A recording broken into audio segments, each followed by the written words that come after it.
Saya rekod.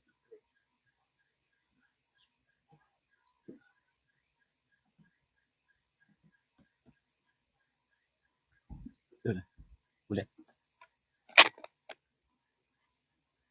Bismillahirrahmanirrahim. Assalamualaikum warahmatullahi wabarakatuh. Alhamdulillah. Alhamdulillah amin wa binasta'in. Assalatu wassalamu ala asyrafil anbiya'i wal mursalin wa alihi wa sahbihi ajma'in. Amma ba'du. Alhamdulillah, dalam kesempatan kuliah Zuhur hari ini kepada semua pelajar, semua pegawai Kementerian Kerja Raya dan muslim-muslimat yang dapat bersama kita hari ini. Tajuk pilihan perbincangan kita ini tajuklah Islam Pilihan Kami. Dalam kesempatan ini saya ingin berkongsi kisah bagaimanakah intelektual Barat, khususnya daripada Eropah. Dan saya ada satu contoh di sini, seorang intelektual daripada Jerman. Bagaimanakah dia mula mengenai Islam. Sedangkan Islam dikatakan sebagai agama yang penuh dengan ciri negatif di Eropah. Tetapi bagaimanakah intelektual mereka yang dapat bebaskan diri mereka daripada pahaman yang demikian. Dan kita mulakan dengan ayat surah Al-Isra' A'udzubillahi wa man yahdihillahu wal muhtadi wa man yudlil falan tajidhum awliya min dunihi wa nahsyuruhum yawmal qiyamati ala wujuhihim umyan wa bukman wa sama wa nahsyuruhum yawmal qiyamati ala wujuhihim umyan wa bukman wa sama ma'wahum jahannam kullama khabat zinnahum sa'ira. Sadaqallahul. Barang siapa yang Allah berikan petunjuk, maka dialah di atas petunjuk yang dapat petunjuk. Barang siapa yang Allah sesatkan mereka, maka tiada apa-apa bagi mereka pelindung selain pada Allah. Dan dari kiamat nanti mereka akan dibangkitkan di akhirat dalam keadaan buta, pekak, tuli, bisu. Ma'wahum jahannam, dan tempat tinggal mereka lah neraka jahannam. Kullama khawat zidnahum sa'ira, dan setiap kali api telah padam, maka kami tambahkan kembali api neraka. Inilah dua kumpulan yang Allah berikan. Satulah petunjuk, yang satu lagi mereka yang sesat. Saya ingin berkongsi dengan tokoh ini sebagai contoh bagaimanakah orang Eropah menerima Islam. Dan tokoh yang saya jadikan sebagai model perbincangan kita inilah Dr. Murat Wilfried Hoffmann. Dia orang Jerman, hidup dalam budaya Kristian. Dan bagaimanakah dia mendapat Islam? Perjalanannya cukup panjang. Dia bebas daripada Jerman dan dia telah mengembara ke seluruh dunia. Di situ dia melihat apabila sampai di Algeria, Morocco, negara Islam, dia dapati apa yang digambarkan di Eropah berbeza sama sekali. Bagaimanakah akhlak yang ditunjukkan orang Islam di Algeria, akhlak umat Islam di Morocco ataupun di Saudi yang dia pernah dapati, termasuklah Pakistan. Dia menggambarkan bahawa apa yang dia lihat tidak sama dengan apa yang digambarkan di Eropah. Ini menimbulkan perasaan yang mendalam baginya. Walau macam mana pun dia pendamkan perasaan tersebut dalam dirinya, sehinggalah dia telah melawat, dilantik sebagai duta Jerman ke Algeria. Sebelum itu kita lihat latar belakang dia. Dia adalah sebagaimana orang Jerman lain, dia adalah beragama Katolik Kristian, dilahirkan di sebuah bandar besar di Jerman. Dia mendapat pendidikan yang sempurna. Dia mendapat lulusan daripada Harvard pada tahun 1960, masih awal. Dan dia adalah seorang yang sangat mendalam pemikirannya. Dia melihat bangsanya, keluarganya, dan masyarakat Eropah, masyarakat yang kelam kabut. Di atas jasa perkhidmatannya dengan kerajaan Jerman, dia dianugerahkan Order of Merit, iaitu pingat pahlawan Jerman, yang jarang diberikan pada orang awam. Selalunya diberikan pada presiden ataupun tokoh-tokoh pemimpin. Tetapi terkecuali Dr. Hoffmann ini, dia dianugerahkan sebagai Order of Merit, maksudnya dia ialah negarawan terbilang Jerman. Dan barangkali ketika itu dia telah memilih Islam sebagai agama pilihannya. Sebelum itu kita lihat dia pernah bekerja dengan NATO. NATO ialah Pakatan Tentera Atlantik Utara yang ditubuhkan selepas Perang Dunia Kedua, selepas ditubuhnya Badan Bahasa Bersatu Yang di sebalik penubuhan NATO ini ialah ada tersirat sebagai sayap Amerika. Eropah bersama Amerika untuk melancarkan serangan ke atas musuh mereka. Ada 3 musuh NATO yang utama. Pertama ialah China, Rusia, dan Islam. Dan dia dilantik sebagai Director of Information, iaitu pengarah penerangan kepada NATO, badan yang sedang merancang untuk menghapuskan musuh Amerika. Dan NATO hanyalah sebagai badan Eropah atau Atlantik Utara yang di belakangnya Amerika dan belakangnya Yahudi. Sekarang dia adalah pengarah. Dia mengetahui segala-gala perancangan. Ketika itu dia belum Islam dan dia mula berfikir. Masyarakat yang dia pernah lihat di Algeria, masyarakat Islam yang sangat-sangat dinamik, akhlaknya tinggi, tetapi diseksa atau dizalimi oleh penjajah demi penjajah, termasuk juga Maroko. Dan ini memberikan satu gambaran yang berbeza padanya. Dan apabila Allah berikan hidayah padanya, dia memeluk Islam. Dia menulis bukunya sangat terkenal, Islam The Alternative, bukunya yang tersebar ke seluruh dunia. Dan buku ini disebarkan di duta-duta Jerman di seluruh dunia. Walaupun kerajaan Jerman sebenarnya tidak mesra dengan Islam, tetapi oleh kerana tokoh yang besar ini menulis buku Islam The Alternative, maka buku ini disebarkan kepada duta-duta ataupun kepada embassy mereka di seluruh dunia. Tujuannya lah untuk kenali Islam. Dan apabila duta berada di negara Islam, mereka harus mengenali budaya, hati budi orang Islam. Dan buku ini dijadikan sebagai buku teks dalam setiap embassy mereka di seluruh dunia. Dan apakah yang sebenarnya berlaku? Dalam bukunya dia menceritakan bagaimanakah dia tertarik Islam. Ada 3 perkara besar. Kita dapat ambil intibar 3 perkara inilah. Antaranya yang menyentuh hati budi intelektual Barat. Pertama dia melihat masyarakat Barat sebagaimana disebut sebagai, dia kata, Hesperian societies are on the brink of failure, morally and socially. Masyarakat Eropah, khususnya Jerman, berada di ambang kejatuhan kemanusiaan. Mereka walaupun maju teknologi, tetapi dari segi manusianya, mereka dari segi moral, dari segi sosial, mereka sudah hilang segala-gala ikatan kemasyarakatan. Masing-masing membawa individu. Kemudian dari segi kemasyarakatan, mereka minum arak secara berlebihan. Jenayah yang berlaku. Anak luar nikah yang telah meluasi di Eropah. Dan ini menyebabkan dia sakit jiwa. Dia merasakan sempit dadanya. Bagaimanakah masyarakat Eropah yang sudah hilang daripada nilai, walaupun mereka adalah budaya Kristian. Lebih-lebih lagi mereka adalah Ortodok ataupun mereka adalah Katolik. Sepatutnya mereka yang pegang agama ini tidak sebagaimana yang dilihat di Jerman. Dan ini dia sangat-sangat mencetuskan hati dia. Di manakah keamanan dunia ini? Apabila sampai di Algeria, dia dapati orang Islam tidak minum arak. Tidak ada jenayah yang diakibatkan dengan arak. Dan orang Algeria walaupun ditindas oleh penjajah ketika itu, oleh Perancis, mereka sangat sabar. Tetapi perkara yang sama sekiranya berlaku di Eropah tidak mungkin. Mereka akan diam dan bersabar, kata Profesor Herman ini. Dan ini dia membandingkan masyarakat Eropah dengan masyarakat Islam. Ini mencetuskan kajiannya mendalam terhadap Islam. Kemudian dia lihat juga di Jerman ialah pusat alkohol. Dalam setiap pesta tiap tahun pada bulan 10 Oktober mereka adakan pesta Oktoberfest yang sangat-sangat menyayat hati. Arak diminumkan secara leluasan di jalan-jalan. Setiap bulan Oktober, jenayah yang berada di Munich, di Frankfurt, di bandar-bandar besar di Jerman, satu suasana yang tidak merupakan manusia yang bertamadun. Selepas mereka minum arak, mereka lakukan jenayah secara terbuka. Dan mereka memperkosa wanita secara terbuka di tepi jalan.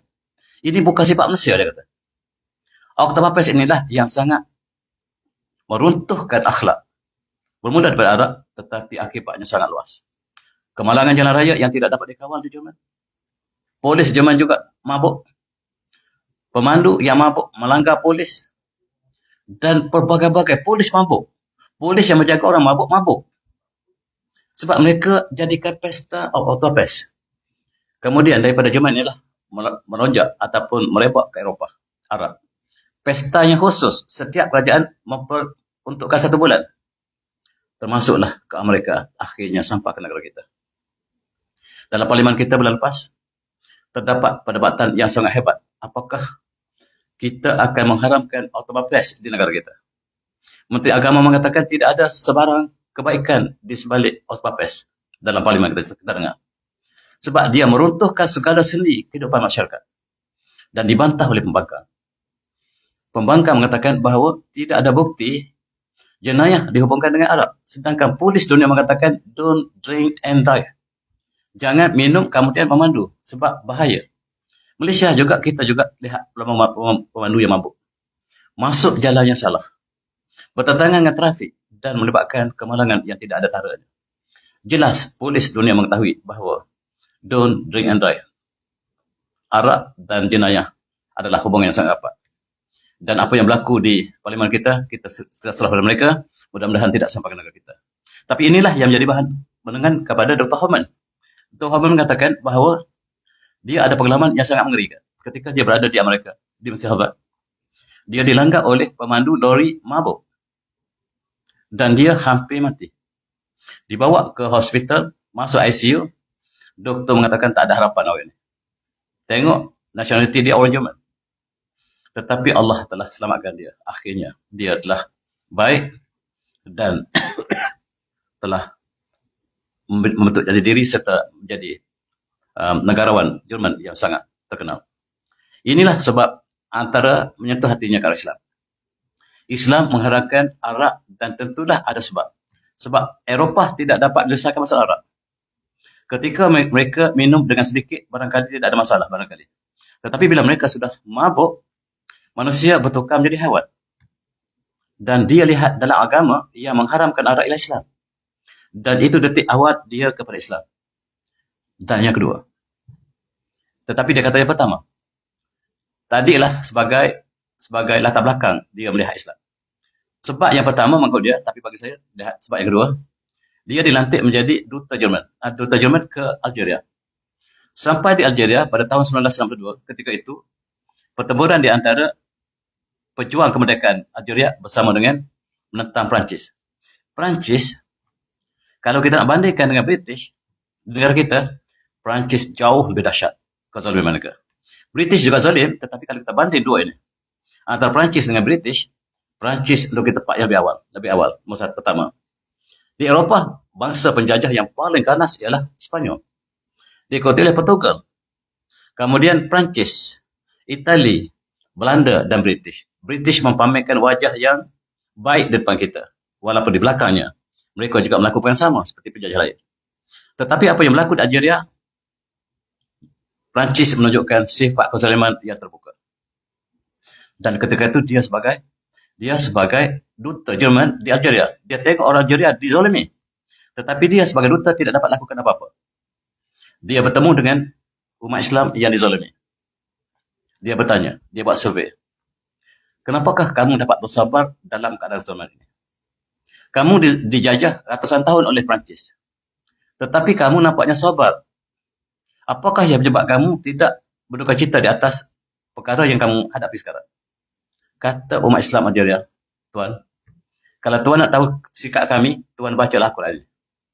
Sebab kalau saya nak terangkan kepada Tuan kenapa kami bersikap demikian, sukar. Tuan ambil Al-Quran, baca. Dan inilah kami. Inilah sikap kami dan kami membaca Al-Quran setiap hari. Dia terpegur dengan jawapan ini. Lalu dia kata, nak tak nak, dia terpaksa baca Al-Quran, terjemahan. Dia baca. Dan bukan sahaja dia mendapat apa yang diminta oleh penduduk Algeria, tetapi termasuk dengan sendi-sendi agama mereka. Al-Quran mencabar Allah lah satu. Allah tidak ada partner. Allah tidak ada sekutu. Allah yang berkuasa segala-galanya. Dan di barat, mereka mengatakan Tuhan dilahirkan. Tuhan Yesus Kristus dilahirkan. Dan Yesus Kristus adalah manusia yang bersifat Tuhan. Makan, minum, tidur, dia tak boleh fikir. Tuhan yang minum, Tuhan yang lapar, tak boleh fikir dia fikir. Dia memberontak dalam diri dia, tak mungkin Tuhan lapar. Sebab Allah yang menciptakan manusia. Lebih lagi dalam Bible mereka mengatakan, satu hari Yesus kelaparan dalam Bible mereka. Yesus pergi kepada pokok fig, pokok ara. Dan pokok ara tidak berbuah. Lalu Jesus curse the tree. Jesus laknat pokok itu. Dia kata, kalaulah Jesus itu Tuhan, takkan dia tak tahu pohon tak berbuah. Sedangkan dialah ciptakan pohon itu. Dia tak boleh terima. Dia termenung dan jawapan adalah Quran. Dia baca surah Ikhlas, katakanlah Allah itu satu. Qul huwallahu ahad, Allahus samad. Semua ini menikam perkataan dia. Sepatutnya Tuhan dalam Kristian seperti itu dia kata. Kenapa tidak ada penjelasan Al-Quran Tuhan seperti itu dalam Bible? Ini menyentuh perasaan dia. Kemudian kita flashback apakah yang kerajaan Perancis lakukan pada negara jajahannya. Kita dijajah oleh British. Tetapi Algeria, Morocco dijajah oleh Perancis. Apakah yang Perancis lakukan? Perancis sangat dahsyat, tuan-tuan. Perancis sejak dia masuk dalam kurun ke-19, dia telah membunuh 2 juta umat Islam di Algeria. Itulah sifat Jerman dan sifat Perancis yang membunuh satu buka. Dia masuk bandar, dia bakar kota dan dia hancurkan penduduk asal. Kemudian, ketua jeneral mereka yang sangat ganas namanya Peugeot. Dan dialah yang kemudiannya membuka syarikat kereta Peugeot. Kereta Peugeot ini dibuka oleh pengganas yang sangat nombor 1 dalam konteks kezaliman ke atas Algeria. Itu sebab kereta Peugeot tak dibeli oleh negara Arab. Negara Islam semua berpakat jangan beli Peugeot. Sebab sejarah yang ada di belakang Peugeot adalah menghancurkan Islam. Yang beli Peugeot Malaysia. Ada yang pakai Peugeot di sini. Dan dipesan oleh semua raja umat Islam di Algeria, Morocco, negara Arab, mereka tak akan beli Peugeot. Peugeot hanyalah jual di Eropah. Saya belajar dulu, saya pakai Peugeot juga. Simca namanya, saya yang sama. Dan inilah akibat yang dilakukan oleh penjajah Perancis ke atas Algeria. Mereka menangkap dan membiarkan mati dalam penjara. Tidak berikan makanan. Tetapi mereka masih sabar. Sebab mereka menentang tetapi tidak dapat mengalahkan Perancis. Mereka ditangkap, dibunuh, ditembak secara terbuka, digantung, ditarik dengan kenderaan.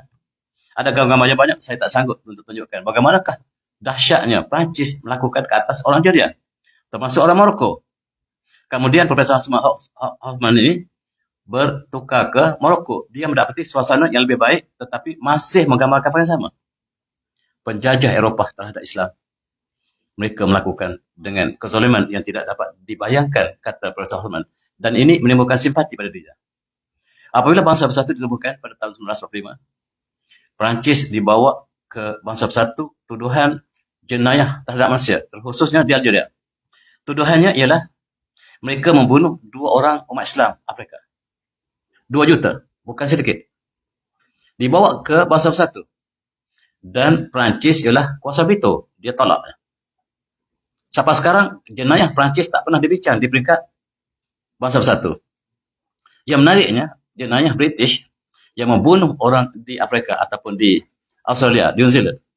Mereka juga melakukan sama seperti Perancis. Tetapi British tak pernah dibawa ke Bangsa Bersatu jenayah mereka. Sekarang orang Australia, orang asal, orang Maori, Islanders, membawa kes untuk membawa British ke jenayah dunia. Sebab mereka membunuh moyang orang Maori sehingga bumi Australia bertukar tangan. Sekarang kita lihat di Bangsa Bersatu tidak pernah dibawa British. Sedangkan jenayah British tak juga kurang dengan Perancis. Perancis kuasa veto, British kuasa veto, Amerika kuasa veto. Mereka tolak kes yang berkaitan dengan mereka. Dan inilah yang memberikan simpati kepada Profesor Hoffman yang kita bincang ini.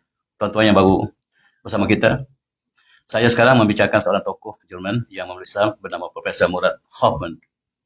Dan bagaimanakah dia menerima Islam, dan inilah liku-liku. Mudah-mudahan apa yang dia lalui ini dapat kita berfikir bagaimanakah Islam dapat diperkenalkan kepada masyarakat Eropah melalui apa yang dilalui oleh Profesor Hoffman.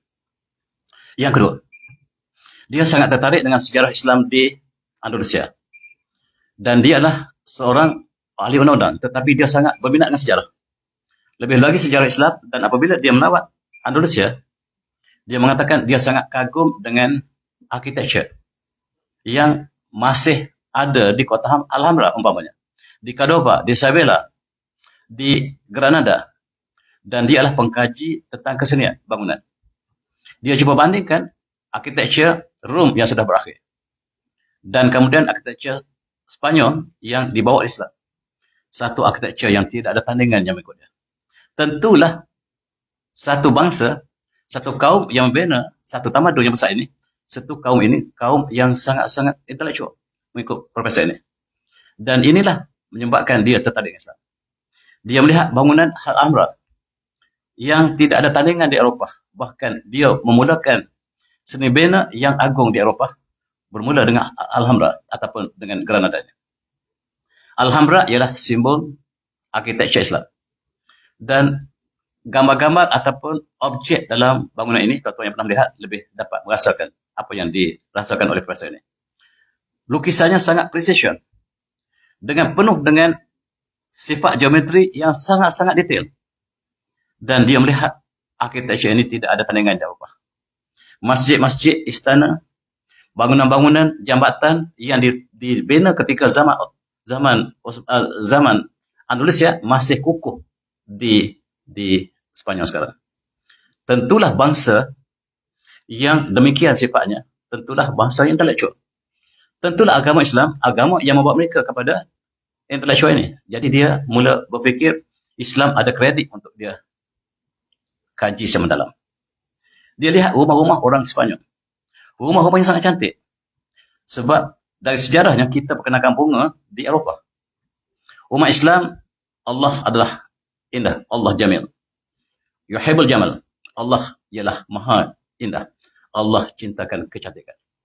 Jadi rumah Islam di Spanyol diperkenalkan dengan bunga yang banyak di sekitar rumah mereka. Mereka bawa bunga daffodil, bunga tulip berasal daripada Mongolia. Dibawa oleh Osmaniyah ke Eropah, dikembangkan di Spanyol, dicuri oleh Belanda. Belanda tanam bunga tulip Islam. Sekarang bunga tulip kita boleh lihat di Istanbul ataupun di Spanyol, di Belanda. Asalnya dibawa daripada Mongolia, dibawa ke sini. Dan penuh dengan bunga-bungaan. Dan ini menambat hati perasaan profesor tadi. Cantik umat Islam. Kalau kita pergi dalam konteks bina Islam, mereka ada beranda. Rumah mereka ada balkoni. Rumah orang Kristian tidak balkoni. Yang ada balkoni di Spanyol itu umat Islam. Asalnya, sekarang sudah bertukar tangan. Dan ini juga menjadi bahan renungan profesor yang sangat tertarik dengan kaidah tadi. Selain pada itu, akhlak-akhlak yang ditunjukkan dalam bina ini. Umpamanya ukiran ini membawa mesej akhlak yang tinggi. Umpamanya, man hasuna kalamahu wajaba ikramuhu. Siapa yang baik perkataannya, dia wajib dihormati. Antara kata-kata yang terukir di Alhambra. Dan di antara ukiran ini menggambarkan kehalusan budi, etika, akhlak, moral orang Islam. Sedangkan Eropah sudah hancur moral mereka. Dengan Oktoberfest saja manusia telah menjadi hewan. Sedangkan sisa-sisa yang di dekat Islam menunjukkan satu perkara yang cukup indah dalam tamadun. Yang seterusnya, dia mengkajikan bangunan-bangunan yang paling tinggi ketika kurun yang ke-15. Semuanya berada di negara Islam. Bangunan yang paling tinggi antaranya lah Cordoba atau Menara Marrakesh, Maroko. Bangunan yang paling tinggi dunia. Pegang rekod dunia bukan di Dubai, tapi di sini pada masa asal. Yang kedua ialah di Hasan Rabat, masih lagi di negara Islam. Kemudian di Sevilla, negara Islam di Spanyol. Bangunan Qutub Minar di Delhi, itu bangunan paling tinggi di dunia ketika itu. Semua dipegang oleh umat Islam. Bangunannya cukup mengagumkan sehingga bangunan ini masih kekal sampai sekarang. Termasuk Taj Mahal. Dia mengatakan mestilah bangsa kaum yang membentuk tamadun ini satu tamadun yang dipengaruhi Islam. Tentulah Islam agama yang agung. Dan ini juga mencetuskan perasaan untuk mengkaji tentang Islam. Rupa-rupanya Eropah, dia tertarik dengan Islam bukan dengan orang Islamnya. Sebab orang Islam tidak menggambarkan akhlak Islam hari ini. Umat Islam hari ini tidak menggambarkan Islam. Kita tidak menjadi duta pada Islam sendiri. Sebagaimana disebutkan oleh Muhammad Asa dan tokoh lain juga. Mereka mengatakan sebelum Islam, kami meluk Islam sebab kami pelajari Islam. Sekiranya kami melihat umat Islam, tak mungkin kami masuk Islam. Kami masuk Islam sebab kami mengkaji Islam, bukan mengkaji umat Islam. Sebab umat Islam tidak menggambarkan Islam itu sendiri. Negara Islam, negara yang paling lemah ekonomi, negara yang paling banyak buta huruf, itu sekarang. Tetapi mereka mengkaji satu masa yang lepas. Dan yang ketiga, dia kata, faktor yang ketiga, Profesor Halman ini. Profesor Halman ini mengatakan faktor ketiga yang saya tarik Islam ialah falsafah. Sekarang falsafah telah ditinggalkan dalam Universiti moden ditinggalkan. Di Malaysia hanya ada falsafah di Universiti Melayu. Universiti lain semua dipadamkan. Semua universiti asalnya ada falsafah. Tetapi kerana kita bertemakan teknologi, kita sangka falsafah adalah ilmu yang lama, konon. Sedangkan falsafah lah yang membentuk teknologi. Sebab falsafah benar dengan pemikiran. Dan dia sangat tertarik dengan falsafah. Falsafah yang terbaik di Eropah, Descartes. Dia baca semua Descartes. Dia baca Hume. Dia baca falsafah Gothic di Eropah. Rupa-rupanya, bila dia tahu bahawa semua ahli falsafah ini merujuk kepada ahli falsafah Islam, dia terperanjat. Rupa-rupanya semua ahli falsafah yang agung di Eropah, semuanya merujuk pada Islam. Contohnya dia kata, tokoh-tokoh Islam, Ibn Rushd, Ibn Sina, Ibn Khaldun, buku mereka lah yang dikaji di Barat. Umpamanya buku Al-Ghazali, Ihya Ulumuddin yang kita baca sekarang, ataupun Al-Muqis bin Abdullah. Inilah yang dikaji oleh Descartes. Descartes mengkaji tentang Al-Ghazali, tetapi Barat tidak pernah menyatakan demikian. Al-Ghazali satu masa dalam hidupnya, ketika usianya mencapai 30 tahun. Ketika usia 30 tahun, Al-Ghazali dapat segala-gala. Pangkat, kemasyhuran, kepetahan bercakap, mengalahkan seluruh lawannya. Sampai umur 30 tahun, dia dilantik menjadi Naib Chancellor Universiti Nizamuddin tak salah saya. Dan bila dia sudah mencapai segala-galanya, pakaiannya meleret ke tanah. Dia mula berfikir, apakah matlamat hidup? Dan dia mengatakan, dia sudah berada di hampir pinggir neraka. Sekarang saya mula cek balik hidup saya. Dan dia meninggalkan segala kemasyhurannya. Dia tinggalkan universitinya. Dan dia masuk ke sebuah minara di Damsyik dan bertapa di situ. Kemudian selepas dia terbang panjang, dia tersalah langkah. Dia yang sangat banyak menulis tentang falsafah. Dan apabila dia sudah sedar, dia telah terlanggar. Neraka sudah hampir daripada syurga kepadanya. Itu kata-katanya adalah Al-Muqis bin Abdullah. Dia turun daripada menara, dia buang segala kehebatan dia. Bajunya yang cantik, dia buang semuanya. Pakai dengan pakaian yang sangat-sangat sederhana. Dan buku itulah Al-Muqis bin Abdullah yang dirujuk oleh Descartes. Descartes ketika itu, Al-Ghazali dalam keadaan ragu. Dia kata, aku ragu. Dan lepas ragu, timbul ketenangan, keyakinan. Dan diubah daripada falsafah pemikiran kepada Sufism. Dan buku Ihya Ulumuddin ditulis sebagai karya agungnya yang menggambarkan perasaan akhirnya. Allah selamatkan aku, kata Al-Ghazali. Daripada mencari dunia kepada mencari akhirat. Dan tema buku Ihya Ulumuddin ialah akhirat. Ini ialah yang dikaji oleh falsafah Barat. Dan buku yang terkenal, Tahafut Falasifah, ialah buku terbaik, kata Profesor tadi. Dia baca buku terjemahan, dia tidak baca bahasa asalnya.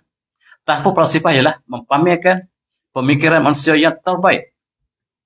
Kemudian apabila ada perdebatan di antara Al-Ghazali dengan Ibn Rushd. Ibn Rushd menulis Al-Tahafut. Semua ini dibincang di Barat. Semua universiti di Oxford, universiti di Cambridge, semua kaji buku ini. Menjadi teks awal mereka. Di Malaysia kita tolak semua. Yang mengkaji ini hanya ada di Melayu. Itu pun ada dalam akademi Islam. Yang lain semua kita telah tolak semuanya.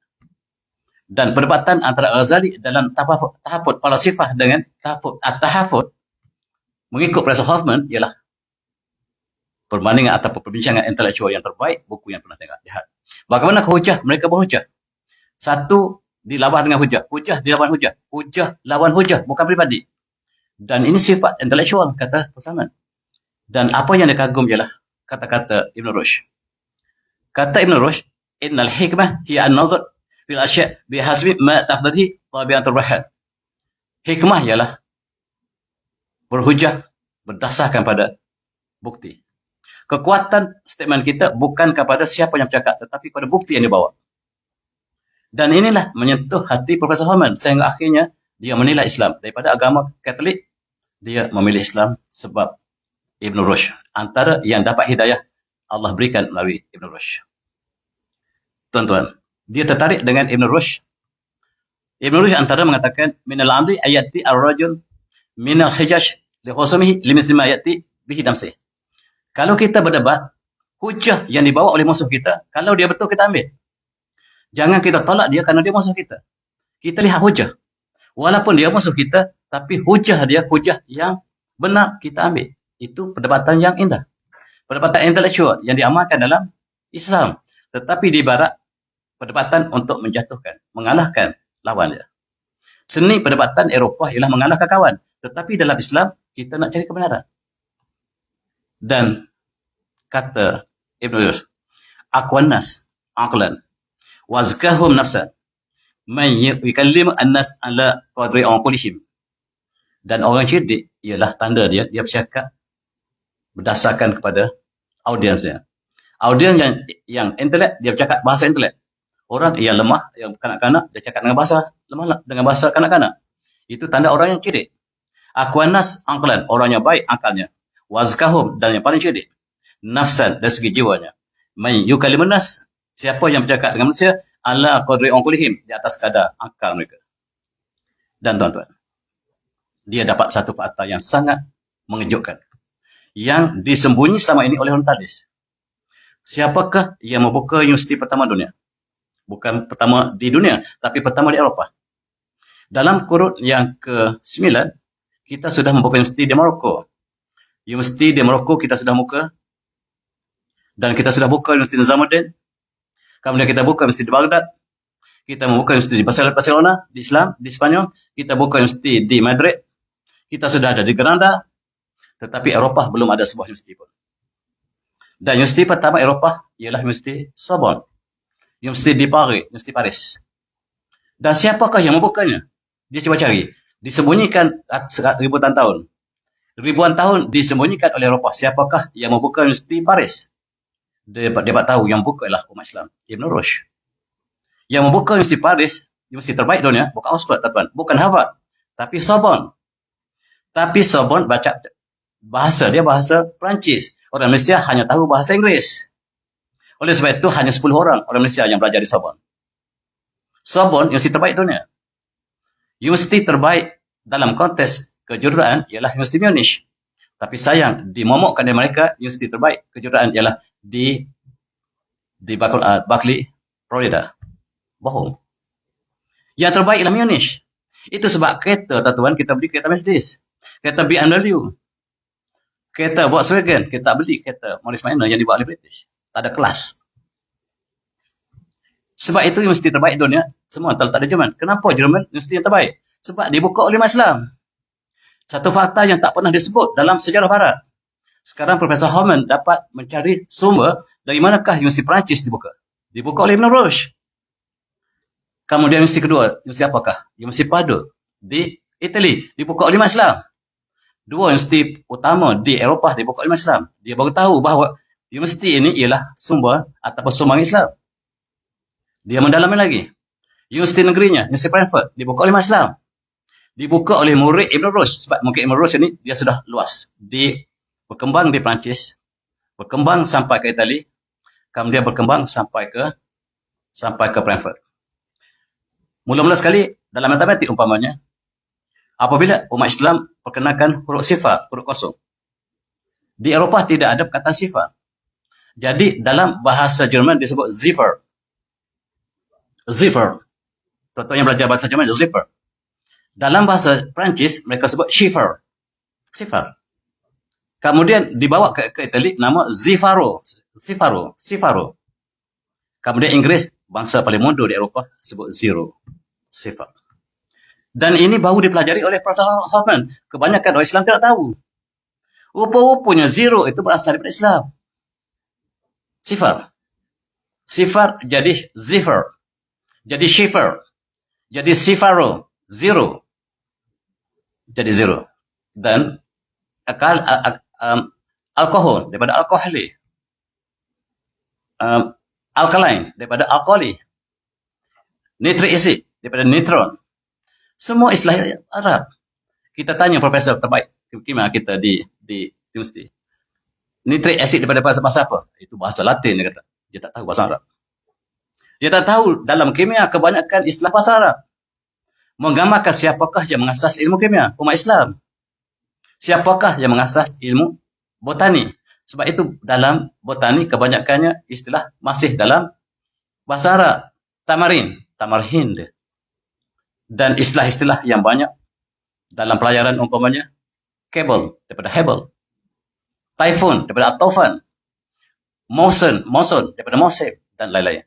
Saya boleh tulis bahasa Inggeris kebanyakan dalam bahasa Arab. Tetapi mereka tutup. Dalam Oxford Dictionary, bersih yang awal, setiap kataan itu tamarin. AR dia tulis. Kurungan AR, Arab. Dan sekarang dipadamkan. Arab itu dipadamkan. Bersih yang terakhir, dipadamkan semua yang Arab itu. Mereka takut orang tahu bahasa Inggeris berasal dari Arab. Bukan semua, tapi sebahagian term-term teknologi berasal dari Arab. Dalam kimia, dalam astronomi lebih lagi. Nama-nama galaksi semua dalam bahasa Arab. Dan baru dia tahu. Profesor Hoffman baru tahu. Kita pun baru tahu barangkali. Dan siapakah yang mula-mula sekali masuk universiti di Eropah? Dia kaji lagi, mendalam, nak tahu bagaimanakah pengaruh Islam ke atas Eropah. Daripada zaman gelap menuju ke zaman keagungan, kecerahan. Dia dapati orang pertama yang masuk universiti di Eropah ialah Saint Thomas Aquinas. Saint Aquinas ini belajar universiti Paris. Sebenarnya dia masuk tidak kelas. Ketika itu bosnya di sebelah kiri namanya Adelaide Magnus. Albert de Magnus. Dan dia adalah ketua gereja di Perancis. Minta supaya Saint Thomas, padrinya, pergi masuk ke Universiti Paris, tengok apa yang mereka belajar. Rupa-rupanya mereka belajar matematik Islam. Mereka belajar falsafah Islam. Mereka belajar tentang sastra Islam. Itu sebab bahasa Arab berkembang di Eropah. Dan apabila dia datang sebagai spy untuk report kepada Albert de Magnus sebelah kiri, dia tertarik. Dia kata inilah ilmu yang sepatutnya kita pelajari. Di Eropah tidak ada ilmu. Jadi kita mula pelajari. Dia sembunyikan daripada bos dia. Dia kata tak apa, tak ada apa-apa masalah. Dan dia jadi pelajar pertama Universiti Keluaran Universitas Paris. Dan dia menjadi intelektual pertama Eropah. Yang lain semua gelap. Mereka sebut the Dark Ages. Dan muncul orang pertama masuk universiti di Eropah ialah Saint Thomas Aquinas. Barulah Profesor Hoffman yang mengkaji ini baru tahu. Dan dia lihat kajian Descartes. Descartes menjadi diistilahkan di Eropah sebagai tokoh falsafah teragum. Rupa-rupanya dia baca buku Al-Munqidh min ad-Dhalal. Itu sebab ada dalam buku Descartes ialah dia panggil skepticism, iaitu keraguan menjadi keyakinan. Dia ambil daripada Al-Ghazali. Kemudian Goethe daripada Jerman. Tokoh yang sangat-sangat rapat dengan Islam. Dan hari ini diistilahkan dia adalah seorang Muslim. Dia sembunyikan. Tetapi dalam bilik dia, apabila dia meninggal dunia, dia pasti ada sejadah, ada tasbih, dan ada Al-Quran menunjukkan dia adalah Islam. Dia sembunyikan identiti dia di Jerman. Ketika itu, Jerman barulah mempelajari tentang falsafah Islam. Ini antara orang awal yang intelektual di Barat. Dan Profesor Hoffman mengatakan, itu tidak lagi dia kagum, tidak lagi membawa dia ke Islam. Tetapi bila dia mengkaji tokoh besar ini, Ibn Khaldun, inilah the last straw. Bila dia mengkaji Ibn Khaldun, maka dia akui inilah intelektual terbaik dunia dalam kurun yang tersebut. Dia mula mengkaji Ibn Khaldun. Ibn Khaldun menulis sebuah buku yang sangat besar. Dan bab pertamanya, bukan bab pertama, mukaddimahnya, pendahuluannya, satu buku. Dalam mukaddimah ini, kalau kita baca, saya juga mempelajari buku mukaddimah ini, masa saya buat ijazah ketiga dulu. Mempamerkan Ibn Khaldun adalah intelektual yang tidak ada tandingan sampai sekarang. Dan inilah yang dikaji oleh profesor ini. Dia baca Ibn Khaldun. Dan dia dapati dalam Ibn Khaldun ini ada epistemologi yang dikaji di Barat. Dan lebih menariknya lah, dia mengkaji tentang teori agronomi. Teori ekonomi makro. Ekonomi makro dan mikro dikupas oleh Ibn Khaldun dalam mukaddimah.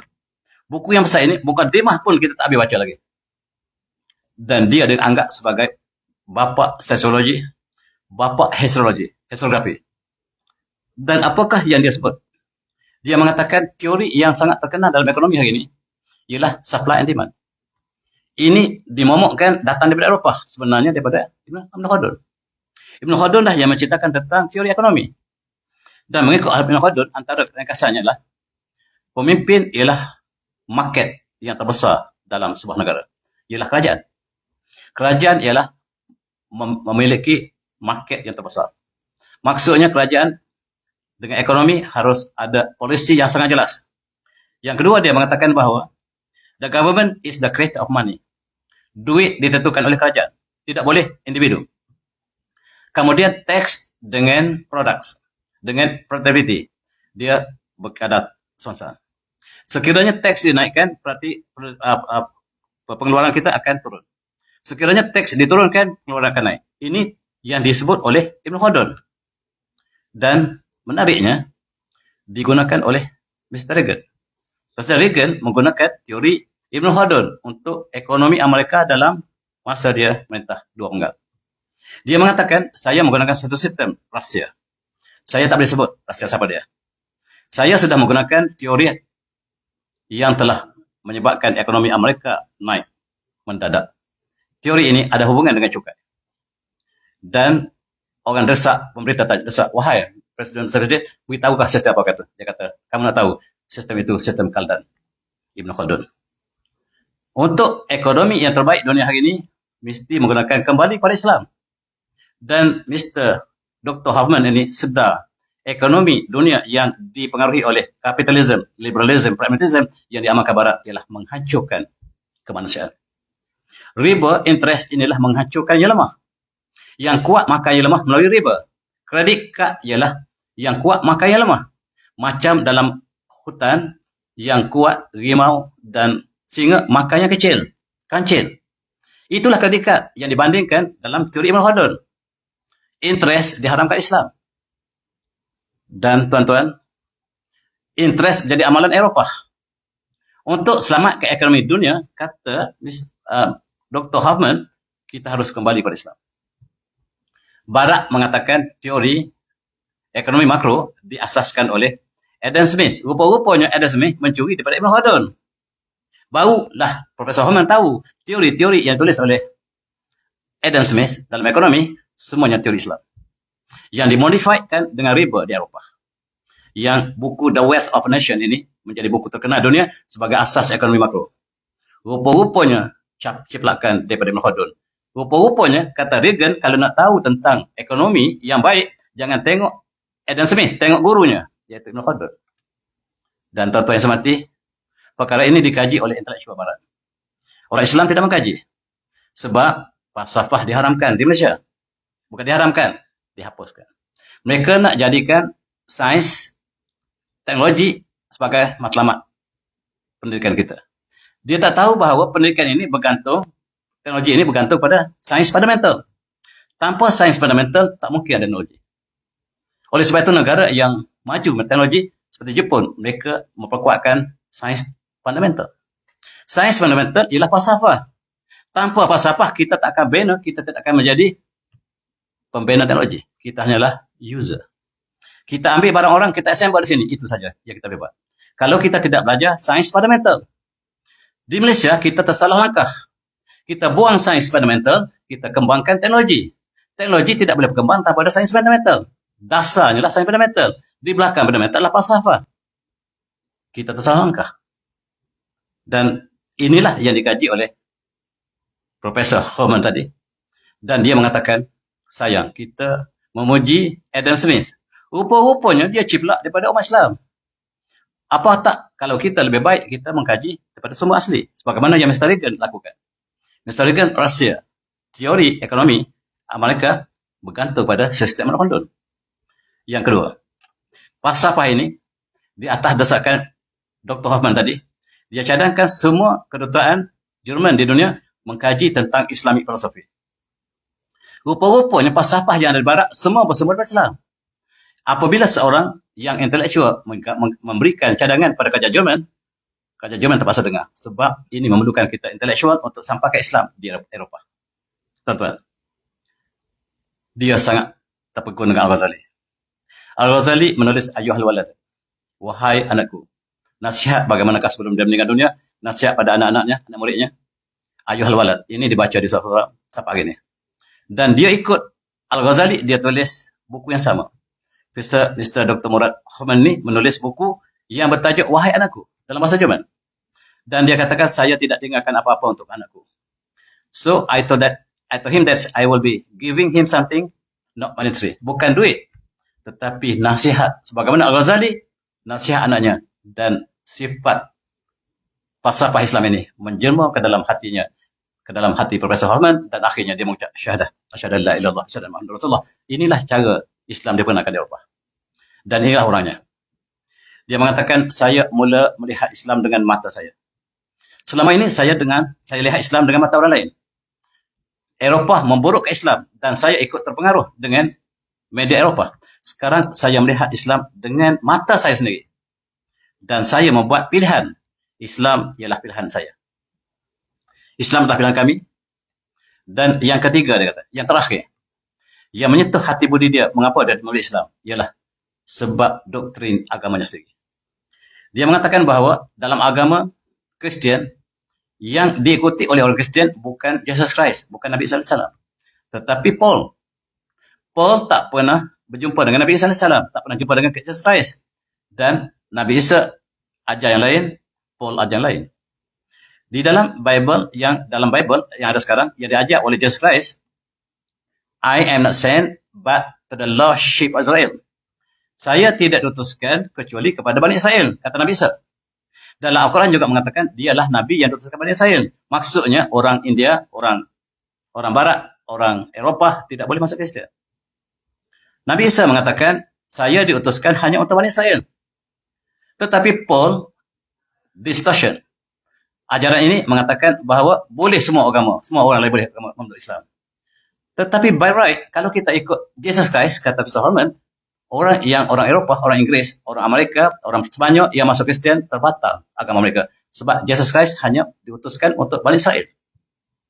Kalau ikut Nabi Isa, semua agama Kristian terbatal. Dan Profesor Harman ini sangat tertekan jiwa dia. Dan dia mengatakan bahawa, dan the last straw, di dalam Kristian dikatakan Jesus Christ disalib. Tuhan disalib.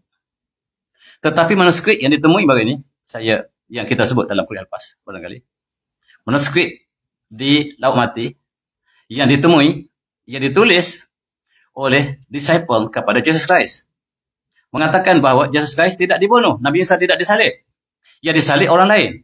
Dan ini the last straw kepada Dr. Hoffman. Dan dia lepas mendengar berita ini, mengkaji berita ini, Allah berikan hidayah memeluk Islam. Dia menyatakan apa yang dilakukan oleh Kristian tidak sama apa yang diajar oleh Jesus Christ. Tak sama dengan apa yang diajar oleh Nabi sallallahu alaihi wasallam. Nabi sallallahu alaihi wasallam solat meletakkan forehead onto the ground, meletakkan dahi ke atas tanah. Tapi orang Kristian solat mereka duduk atas gereja, duduk diam di atas kursi. Sedangkan Jesus Christ mengajar kita letakkan dahi di atas ground, di atas tanah. Sama seperti umat Islam. Umpamanya Nabi Musa solat membasuh tangan, ambil wuduk, kemudian berdiri, kiam, dan rokok, kemudian sujud. Tetapi dalam Kristian tidak ada. Yang ada adalah Islam. Apa yang diajar oleh Jesus Christ dalam Bible, semua diamalkan oleh Islam. Tidak diamalkan oleh Kristian. Jadi Kristian bukan Kristian, dia kata. Tapi Paul dia establish bahawa agama Kristian sekarang bukan agama Nabi Isa, agama Paul. Dan inilah yang dia tulis dalam banyak buku. Sekarang menjadi perdebatan di Eropah. Siapakah sebenarnya pengasas Kristian? Kalau Nabi Isa bercakap yang lain, God forbid wine and swine. Tuhan mengharamkan wine, arak dan swine, babi. Sekarang amal Eropah, mereka makan arak, maka mereka babi. Yang Nabi Isa cakap, arak haram, babi haram. Tapi Eropah makan babi, makan arak. Bercanggah. Maksudnya apa yang Nabi Isa sebut, bercanggah dengan apa yang ada dalam Kristian. Jadi nama Kristian tak boleh nama Chris. Chris nama Nabi Isa. Kena nama Paulian, kata Dr. Hoffman. Dia buat bandingan antara Jesus Nabi SAW dengan ketua Al-Hariyun. Dalam Islam kita panggil Samon, namanya Samon. Dalam Barat dipanggil Peter. Dan Paul, cuba tengok, Peter dengan Nabi Isa, Peter dengan Jesus sama. Solat, berdoa, ambil wuduk, puasa sama. Tak makan, minum arak, tak ambil riba. Tapi bila Paul semua boleh. Dan Profesor Hoffman dapat keyword yang sangat besar. Agama yang dianut bukan agama Nabi SAW. Agama orang lain. Dan inilah menyebabkan dia telah bersepadu dengan Islam dan dia telah mengisyaratkan bahawa yang mengasas Kristian bukan Nabi Isa, bukan Jesus Christ, tetapi Paul. Oleh sebab itu anda mengikut Paul, kata Profesor Hoffman ini, dan dia kembali pada Islam. Jadi kalaulah antara Nabi Isa dengan Paul, yang satu dua-duanya tak boleh benar. Satu mesti palsu. Dan itulah yang dibincangkan oleh Mr. Hoffman, dan satu lagi perkara, dia tulis buku. Apabila dia masuk Islam, dia adalah sebagai duta Jerman di Maroko dan juga di Algeria. Dia juga pernah menjadi setiausaha ataupun pengarah NATO yang Atlantik Utara. Sekarang bila dia masuk Islam, dia telah tumpukan segala usaha dia, menulis buku dan sebagainya. Dan dialah pendakwah yang sangat-sangat dinamik. Akhirnya dia telah menunaikan haji di Mekah pada 5 kali. Dia memeluk Islam tahun 80, baru saja. Dan sudah 5 kali dia menunaikan haji, ada misi-misi yang tertentu. Dia menulis bukunya Journey to Mekah, sangat-sangat menarik. Rihlah Al-Makkiyah Al-Makkah ialah satu buku yang disebarkan di Eropah. Tapi dia tulis dalam bahasa Jerman, ada terjemahan dalam bahasa Inggeris sekarang. Ada terjemahan dalam bahasa Arab. Dia mengatakan Mekah ialah tempat persamaan yang hakiki. Di tempat panas, mereka bertawaf. Di padang Arafah, kita bersama-sama, tidak ada kelebihan. Masing-masing dalam pakaian sama. Seolah kita lah di pada mahsyar, di akhir nanti. Yang lebih, yang besar, tidak ada. Semuanya dalam pakaian sama. Seolah inilah satu rehearsal untuk kita ke akhirat. Itulah yang disebut. Dan labbaik Allahumma labbaik, labbaik la syarika lak, labbaik, ini kalimah yang menikam hati dia setiap kali dia menang haji. Dan itulah yang disebut dalam bukunya Journey to Mekah. Dan dia mengatakan bagaimanakah indahnya persahabatan Islam ketika di Mekah mereka masing-masing mengucapkan tahniah, mudah-mudahan taqabbalallahu minna, supaya Allah menerima amalan kami. Dan yang terakhir barangkali, ketika Pope ini menaiki takhtanya di Vatikan, dia membuat satu ucapan yang menyentuh semua hati umat Islam. Dia mengatakan seperti ini dalam ucapan usulnya. Dia kata, tunjuk kepada kami apakah yang Muhammad bawa. Tidak ada apa yang Muhammad bawa ialah keburukan.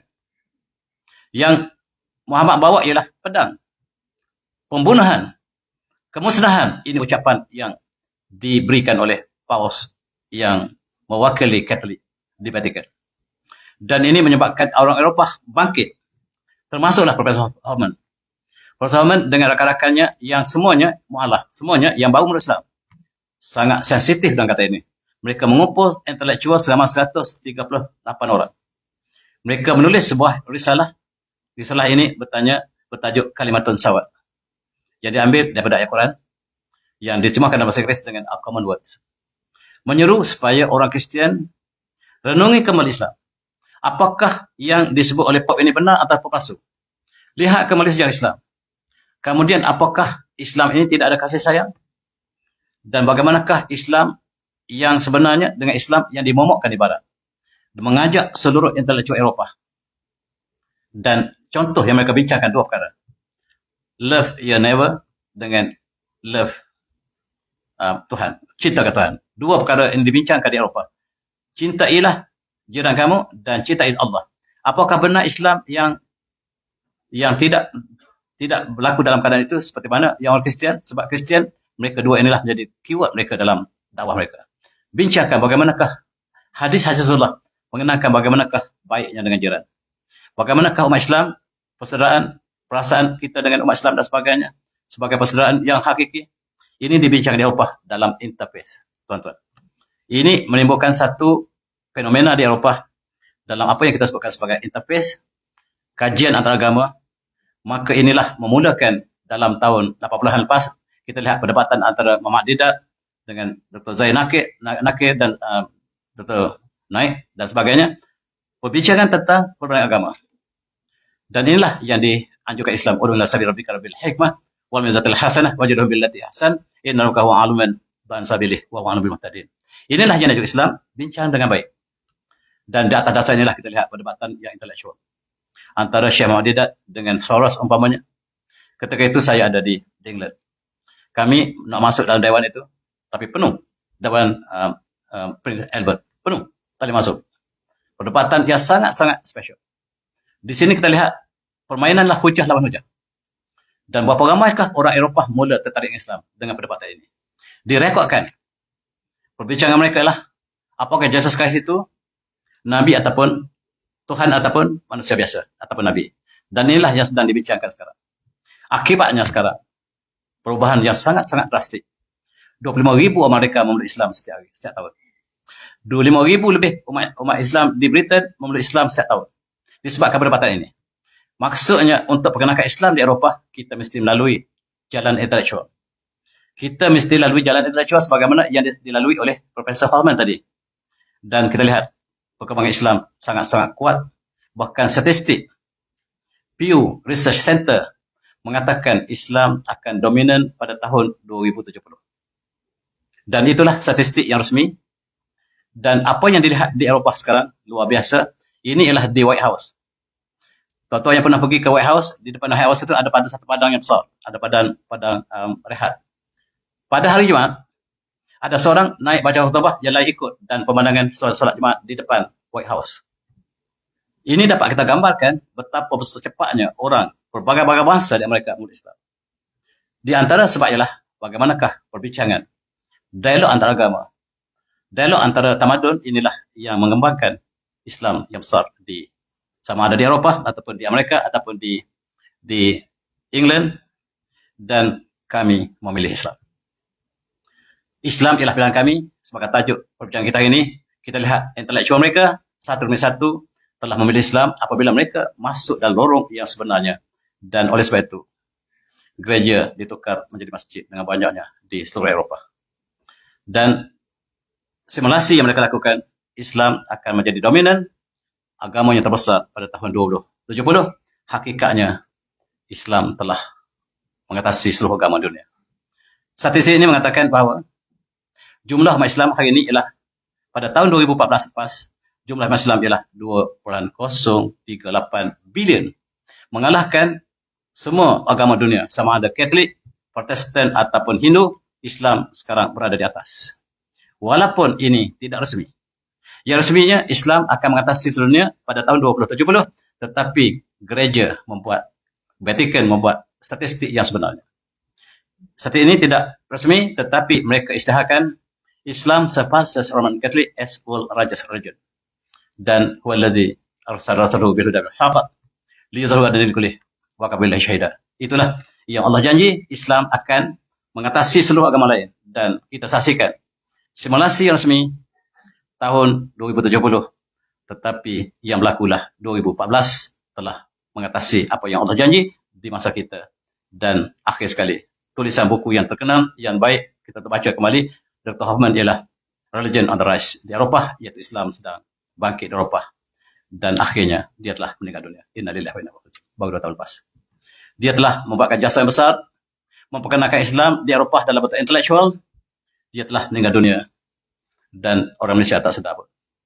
Dan orang Eropah bersedih sebab Persatuan Islam Jerman mengatakan dialah contoh Islam living, ataupun contoh yang masih hidup ketika dia masih hidup, iaitu Muslim yang terbaik di Eropah mengikut kajian Presiden, mengikut statement yang diberikan oleh Presiden Islam Jerman. Dia mengatakan bahawa Hoffman ialah brilliant thinker, a scientist and first class personality, orang yang paling baik akhlak di Eropah. Dan tuan-tuan, dia dapat title daripada sahabat karibnya, mengambilkan dia adalah first class personality, menggambarkan bagaimanakah apabila dia memilih Islam membentuk akhlak yang sangat indah. Dan inilah sebagai penutup kepada bincang hari ini. Saya terlewat, tuan-tuan, saya minta maaf. Dan bagaimanakah Islam diperkenalkan ke Eropah berbeza dengan apa yang kita perkenalkan di sini. Mudah-mudahan kita ambil iktibar di sini sebagai jalan dakwah kita kepada intelektual di Eropah. Wallahu a'lam. Tasbih. Assalamualaikum.